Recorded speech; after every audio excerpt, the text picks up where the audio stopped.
اسلام کی سب سے بڑی خوبی پتہ ہے کیا ہے؟ اس وقت دنیا کا سب سے بڑا مسئلہ ڈپریشن ہے، جس کا کسی کے پاس علاج نہیں ہے. اسلام اس کا علاج بھی کر رہا ہے. اسلام کہہ رہا ہے میرے پاس اس کا حل ہے. میں اگر لسٹ بنانا شروع کروں نا لوگوں کے فون سن کر کہ کتنے لوگ ہیں جن کے میرے بیان سن کے ایک 5 سال سے ڈپریشن کی گولیاں کھا رہے تھے، وہ گولیاں چھوٹ گئیں، تو آپ حیران ہو گئے. آپ کہہ سکتے ہو مفتی صاحب آپ چٹکلے سناتے ہو اس لیے. نہ وہ بیانات سن کے جو میرے بیانات اسپیشل اسٹریس اور ڈپریشن کے بارے میں ہوئے ہیں. آج مغرب کے بعد اسلام آباد سے ایک صاحب کا فون آیا، میں نے اتفاق سے اٹھا لیا. اور مفتی صاحب کب سے تلاش میں. میں نے کہا کیا ہو گیا بھائی؟ کہہ رہے ہیں بھائی میں کئی سالوں سے ڈپریشن کی گولیاں کھا رہا ہوں، میری ڈپریشن ختم نہیں ہو رہی تھی. آپ کا میں نے ایک ڈپریشن کے خلاف بیان سنا، ڈپریشن کیسے ختم کریں یہ تھا یا پتہ نہیں کیا تھا. کہہ رہے میں حیران ہوں کہ میری ڈپریشن ختم ہو گئی. اور وہ تو کہہ رہے میں نفسیاتی ڈاکٹروں سے جا کے لڑ رہا ہوں کہ یار اس مولوی کے بیان سن کے میں ٹھیک ہو گیا، جو نہ ماہر نفسیات ہے نہ کوئی ڈپریشن پہ اس نے کورس کیے ہوئے، اور تمہارے گولیاں کھا کے میں ٹھیک نہیں ہو رہا. تو میں نے اس سے کہا میرے بھائی یہ مولوی کا کمال بولو نہیں. ہم بھی جو خوش ہیں تو اسلام کا، ہم تو نہیں کہتے ہم سچی پکے مسلمان ہیں بھائی، ہم تو بہت ہی نالائق ہیں. ایک نسبت ہے اسلام کی طرف، وہ تسلیاں دیتا رہتا ہے. وہ کیا کرتا رہتا ہے؟ وہ تسلیاں دیتا رہتا. بھائی سب سیٹ، کوئی مسئلہ نہیں، ہو جائے گی صبر، ٹھیک ہے نا. کیا مطلب؟ یعنی پریشانی دور ہو جائے گی، یہ مطلب کچھ اور لے کے جا رہے ہیں. ویسے میں بھی وہی مراد ہے. اچھا خیر، اس کی ایک مثال دیتا ہوں میں، ایک مثال، اس سے آپ کو سمجھ میں آئے گی بات. کبھی کبھار نا مجھے جوش چڑھتا ہے تو میں فون اٹھا، بہت عرصے کے بعد میں نے فون سننا شروع کر دی ہے، لیکن پھر وہ بھی اس لیے کہ اتنی بھرمار ہو جاتی ہے نا کہ لوگوں کی ٹینشنیں سن کے آدمی بھی تھک جاتا ہے. پھر میں بند کر کے رکھ دیتا ہوں. ابھی میں بالکل موبائل لیس ہو گیا، میری زندگی سے موبائل نکل گیا. تو میں نے کہا بالکل میں ویسا ہو گیا ہوں جب نیا موبائل ایجاد ہوا تھا. صحیح ہے نا؟ اب میں نے دوبارہ تھوڑا سا پھر بند کر دوں گا. تو میں نے فون سنا تو کسی نے مجھے کال کر کے بتایا، ایک خاتون نے کہا کہ میرے ایک بچے اب بیمار پیدا ہوا معذور، دوسرا بھی اب مجھے دوبارہ ولادت ہونے والی ہے، میں اتنی ٹینشن میں ہوں کہ تیسرا معذور بچہ پیدا ہوں، اور ٹینشن سے میری حالت ایسی ہو گئی، میں گولیاں کھا رہی ہوں، یوں کر رہی ہوں، اور میں جناب وظیفے پڑھ رہی ہوں. اور پھر مجھے کہنے لگی میں نے رات کو اتنا لمبا وظیفہ پڑھ کے جب میں سوئی تو مجھے خواب آئے. میں نے کہا میں نے بہت سن لی، اب آپ خاموش ہو جائیں. وہ کہنے لگی میں رات کو سوئی، میں نے یہ والا وظیفہ ہے، مجھے ایک عامل نے بتایا، بزرگ نے بتایا یہ ہوا ہے، تو میں نے یہ والا وظیفہ، میں خواب. تو جیسے ہی خواب پہ پہنچی میں نے کہا اسٹاپ. میں نے کہا مجھے خواب نہ سنائے، آپ خوابوں کی دنیا سے باہر نکل. کہہ رہی مجھے کوئی وظیفہ بتا دے. میں نے کہا میں آپ کو وظیفہ بالکل بھی نہیں بتاؤں، کیونکہ آپ کو یہ والا وظیفہ پڑھنے سے یہ والا خواب آ رہا ہے، دوسرے والے وظیفے سے دوسرا والا. جو آدمی پڑھ کے جب تھکاوٹ تو عجیب پھر خواب تو آتے ہیں.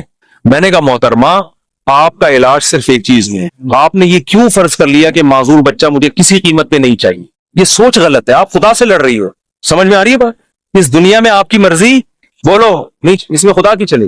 خدا کی مرضی پہ راضی ہو جاؤ، دعا مانگو، کوئی وظیفے نہیں پڑھو، دماغ خراب خواب آ رہے ہیں جو چھوڑ دیں ان کو. حقائق کی دنیا میں آؤ، دعا مانگو، اے اللہ مجھے نیک صالح اولاد دے، گڑ گڑاؤ اللہ کے ساتھ. اور اے اللہ مجھے صحت مند اولاد دے، مجھے آزمائش میں نہ ڈال.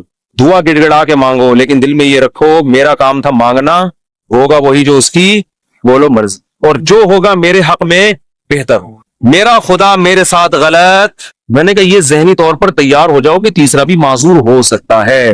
یہ کیا میری تو زندگی ایسی. میں نے کہا بھائی یہ زندگی کے لیے ہم پیدا ہی نہیں ہوئے ہیں. اصل ہماری کیا ہے؟ وَإِنَّ الدَّارَ الْآخِرَةَ لَهِيَ الْحَيَوَانُ. قرآن کہہ رہے ہیں اصل آخرت ہے، یہ دنیا تو مسافر خانہ ہے. وہ لانڈی جا رہے ہو، لٹک کے سفر کر رہے ہو، جگہ نہیں مل رہی، فون کر رہا ہے. W11 میں لٹک کے جا رہا ہے نا. W11 لانڈی جاتی ہے؟ کہاں جا رہی ہے آج کل؟ ٹاور تو جاتی ہے، اس سے آگے نہیں جا رہی. کیا فائدہ W11 فضائل سن. ایسا نباز سے آپ W11 میں بیٹھے، جگہ نہیں ملی، لٹک کے جا رہے ہیں. آپ گانوں کی آواز آپ کو کھڑکی سے ہوتی ہوئی آ رہی ہے. W11 میں تو لوگ گانے سننے کے لیے بیٹھتے ہیں، آپ کو مزہ ہی نہیں آ رہا. اور پھر پاؤں میں کھڑے ہوئے آپ، اب آپ ادھر فون کر رہے ہیں ادھر فون کر رہے ہیں، مفتی صاحب کو کوئی وظیفہ بتا دیں سیٹ مل جائے. میں کیا بولوں گا؟ ابے بھائی ٹاور اتر جائے گی گاڑی، صبر کر لے تھوڑا سا. جو بیٹھے ہوئے وہ بھی ٹاور پہ اتریں گے، تیرا باپ بھی ٹاور پہ اترے گا. تمیز سے اگر سمجھ میں نہیں آئے گی یہ بولوں گا نا، اتر جائے گا ٹاور پہ، صبر کر لے. وہ کہہ رہے نہیں، وہ اس کھڑکی میں جو بیٹھا ہوا اتنے مزے سے وہ تو سب کچھ دیکھ رہا ہے بھائی، کھڑکی میں ہوا بھی آ رہی ہے، اس کو کرایہ میں نے بھی اتنا دیا. خدا کیا نا انصافی کر رہا ہے، اس کو کھڑکی ڈرائیور کے ساتھ بٹھا دیا اور مجھے لٹکا دیا. خدا کہے گا بھائی وہ جو وہاں بیٹھا ہوا ہے نا، تو پھر بھی 2 منٹ میں آرام سے اتر کے چلا جائے گا. وہ جو وہاں گھسا ہوا ہے اس کو نکلتے 2 دفعہ جیب پٹے گی اس کی. تو یہ ٹینشن برداشت کر لو. دنیا کیا ہے؟ مسافر خانہ ہے. تو میں نے کہا اس کے علاوہ کیونکہ یہ ٹینشن ہی کوئی دوسری ٹینشن کھڑی ہو جائے گی. پھر میں نے اس خاتون سے کہا, میں نے کہا آپ کا معذور بچہ پیدا اور کوئی معذوری بھی ناقابل برداشت نہیں تھی, تو آپ یہ سوچ لو کہ دنیا میں بہت سے لوگ ایسے ہیں جو اس سے بھی زیادہ ٹینشنوں میں ہیں. میں نے کہا آپ کا شوہر اچھا ہے, آپ کو کھلا رہا ہے پلا رہا ہے, سسرال سپورٹ کر رہا ہے, بچوں میں ایک فالٹ پیدا ہو رہا ہے, اس سے بھی بڑی بڑی ٹینشنیں, ایسے ایسے میاں ملے ہوئے مارتے ہیں پیٹتے ہیں, زندگی عذاب بنائی ہوئی ہے. ان عورتوں سے پوچھو گے تو وہ کہیں گی اللہ اس شوہر سے جان چھڑا دے, بے شک معذور بچہ پیدا ہو جائے, اس سانپ سے جان چھڑا دے. میں نے کہا ایسے بھی لوگ ہیں فٹ پاتھوں پہ پڑے ہوئے ہیں, ایسی عورتیں بھی ہیں کھانے کو روٹی نہیں ہے, وہ کہہ رہے معذور بچہ پیدا ہو جائے مگر عزت کی چھت مل جائے. آپ کو عزت سے چھت ملی ہوئی ہے, سسرال میں عزت ملی ہوئی ہے, شوہر شریف ہے, شوہر کھلا رہا ہے پلا رہا ہے, ایک ٹینشن ہے. اور یہ ٹینشن بھی اللہ کیا کہہ رہا ہے, میں نے ان کو حدیث سنائی, من سخط فلہ الرضا, نبی نے فرمایا جب اللہ کسی مشکل میں ڈالے فلہ السخط, تو جو اللہ سے ناراض ہو گیا نا اللہ بھی اس سے ناراض, اور جو اللہ سے راضی رہا اللہ بھی اس سے راضی رہے گا, اللہ کی رضا ملے گی. بھائی ایک صحابیہ نبی کی خدمت میں آئی, عرض کیا یا رسول اللہ مجھے دورہ پڑتا ہے, کوئی مرگی کا یا کوئی آصف کا دورہ تھا کیا تھا, میں جسم کے کپڑے پھاڑ دیتی ہوں, بالکل ایسے ہو جاتی ہوں اور میری طبیعت بہت خراب ہو جاتی ہے, آپ اللہ سے دعا کریں میری یہ بیماری ٹھیک ہو جائے. تو نبی نے کیا فرمایا, فرمایا ٹھیک ہے میں اللہ سے دعا کروں گا تمہاری بیماری ٹھیک ہو جائے گی, لیکن پھر جنت کی گارنٹی نہیں, پھر جنت کی گارنٹی نہیں ہے. عمل ہے, اچھا عمل ہوا تو جنت, میزان کا ترازو بھاری ہو گیا, نہیں ہوا تو کیا جہنم. لیکن اگر تم اس بیماری پہ صبر کرو اور اس اللہ کی تقدیر پہ راضی ہو جاؤ, جنت کی گارنٹی. کیونکہ اس صبر پہ جو تمہیں اجر ملے گا نا وہ اتنا بھاری ہوگا کہ اگر زندگی میں کچھ گناہ ہوئے بھی تو یہ نیکی ان گناہوں کو کیا کرے گی, کھا جائے, پھر جنت کی گارنٹی ہے. ان صحابی نے عرض کیا یا رسول اللہ جنت کی گارنٹی چاہیے, بے شک یہ بیماری ختم نہ. بات آ رہی ہے سمجھ. اب اس خاتون کو ڈپریشن کیا ہو گئی, یعنی جو صحابیاں تھیں ان کو ڈپریشن ختم, اسی بیماری کو اسی میں گزارا کرنا ہے, اسی میں گزارا. اور جب انسان صبر کی ٹھان لیتا ہے تو قرآن کہتا ہے کہ اللہ کی طرف سے تسلیاں ملتی ہیں, تھپکیاں ملتی رہتی ہیں, اللہ بھی اس کا ہاتھ تھامتے ہیں. جیسے قرآن میں آتا ہے وَرَبَطْنَا عَلَىٰ قَلْبِهَا لولا ربطنا, کیا ہے ان کا عادت لتبدی بھی لولا ربطنا علی قلبها.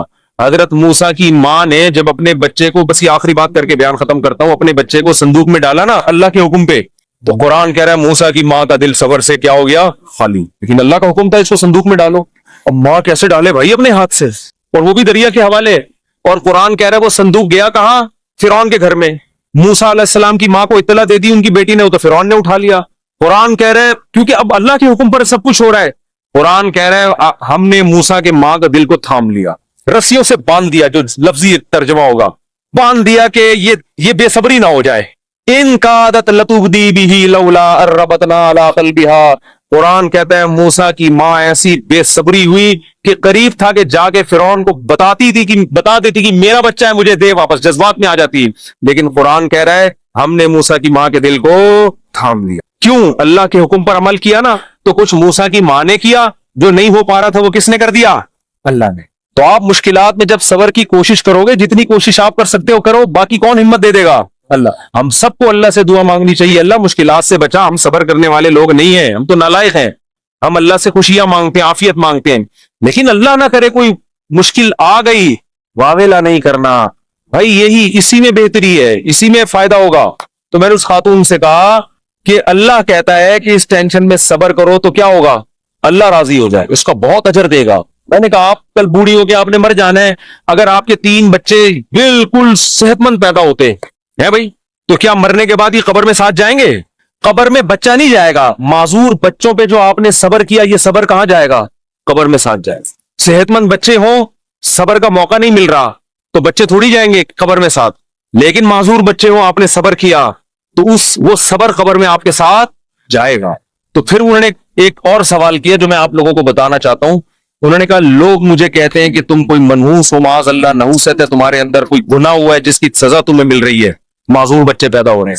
یہ لوگ بڑے تانے دیتے ہیں نا, بچے نہیں ہو رہے تو اس سے کوئی گناہ ہوا ہے, کوئی بیمار ہو گیا, فالج ہو گیا. دیکھا ہم تو کہتے تھے بندہ ہی ٹھیک نہیں ہے.